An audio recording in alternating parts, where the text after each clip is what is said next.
সোয়াবিনের তরকারি খেয়ে খেয়ে একঘেয়ে বোর হয়ে গেছে, আর ভালো লাগছে না। এইভাবে সোয়াবিনের বড়া করে খেতে পারো, গরম ভাত দিয়ে হোক বা সন্ধেবেলা টিফিনে খেতেই ভালো লাগে। আমি সোয়াবিনগুলোকে জলে ভিজিয়ে রেখেছিলাম, তারপরে ভালো করে জল দিয়ে ধুয়ে পরিষ্কার করে নিয়ে সোয়াবিনটা মিক্সিতে একটু পেস্ট করে নিয়েছিলাম, আর দুটো আলু সিদ্ধ করে রেখেছিলাম।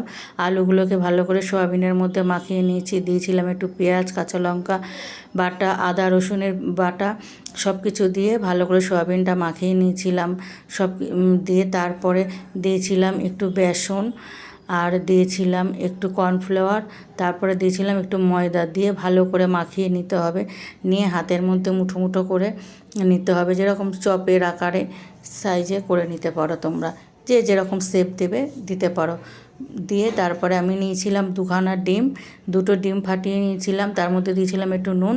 এবার ওই যে গোল করে রাখা সয়াবিনের চপটা ওটা ডিমের মধ্যে দিয়ে আমি সর্ষের তেলের মধ্যে একটা একটা করে ভেজে নিয়েছিলাম। তা আমি এইভাবে সয়াবিনের চপগুলোকে করেছিলাম। তোমাদের কাছে যদি রেসিপিটা ভালো লেগে থাকে অবশ্যই একটা লাইক কমেন্ট করো বন্ধুরা, আর কেমন লাগলো আমার রেসিপিটা অবশ্যই কমেন্ট করে জানিও। শুভ দুপুরে সবাইকে শুভেচ্ছা রইল, সবাই ভালো থেকো। রাখলাম, টাটা।